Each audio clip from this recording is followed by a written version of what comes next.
Hey, it's Eric Whiteside type solution med Inc. So what we're going to talk about is the difference between our two med kits. We have the small black one, which is going to be our IFAK, individual first aid kit.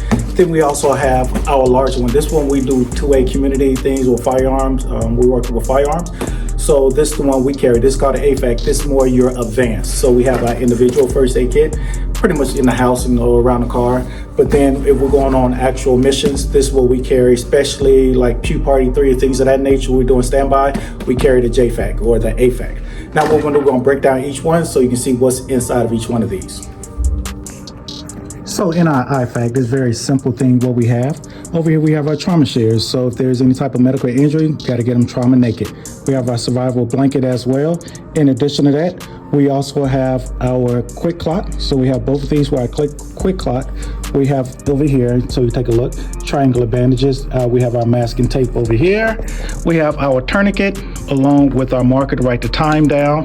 We have an Israeli bandage. Gotta have your stethoscope because we gotta assess lung sounds. We have gloves here, and it's important when using gloves, what color gloves do we use? We like to use a lighter color like what we have here. We like to use a lighter color glove in case we have to identify if it's blood or something of that nature, especially in the dark. Over here we have our SAM splints. So we have our two different types of SAM splints. We also have, notice what this is, more compressed gauze that goes over here as well. We have our CPR mask. So it gives you a hint when doing CPR, if it's one rescue, 32 is what we do. So this is all we have inside of our individual first aid kit, or known as our IFAK. This is very simple stuff.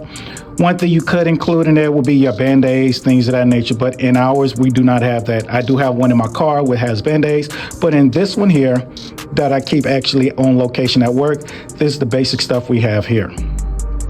Now when it comes to our AFAK or our advanced first aid kit, it's a little more advanced, so we have a lot more stuff in here. So we're going to break down every component, and this is based on the things we need based on what we do. Everybody's IFAK, AFAK, JFAK, they're all going to be different based on your mission.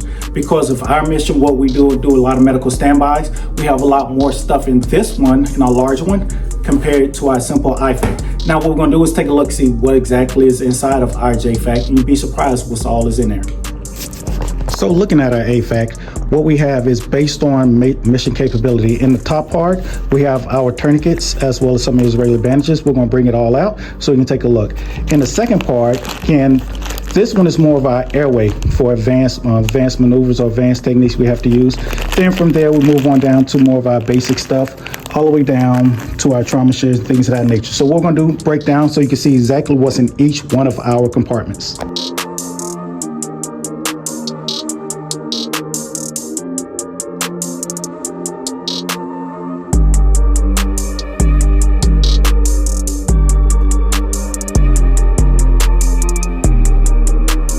We broke down our bag for you. So if you take a look in the first part, we have our tourniquets.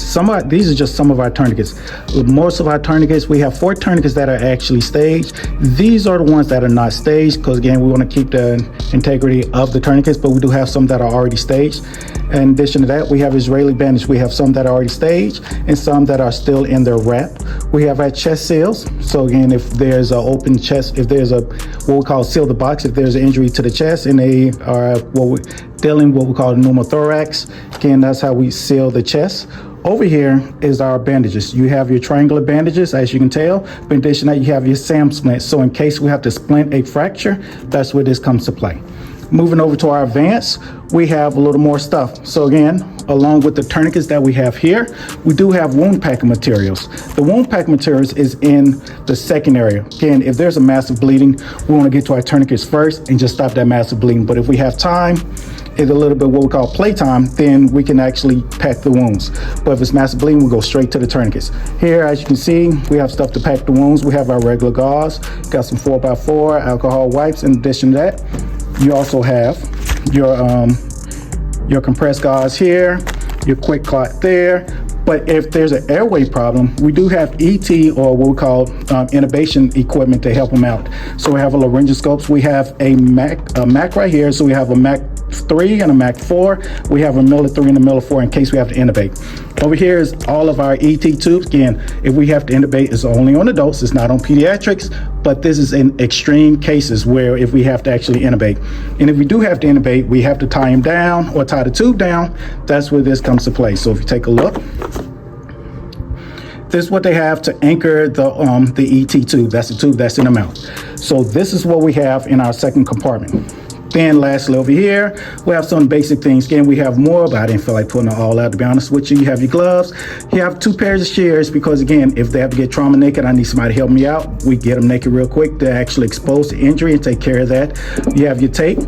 You have your 4-inch tape as well as your duct tape here. Then over here, we actually have our space blankets to keep them warm. So if there's massive hemorrhage, we can keep them warm. So these are the items that we have if we're doing standby. Again, we have a large bag, but these are some of the items that are in the bag. Again, we have our tourniquets, but our tourniquets are staged. I pulled out the nice ones so you can actually see them. And we have both Rhino Rescue as well as our North America Rescue cat tourniquets. So that's what we have. So we have all of that there.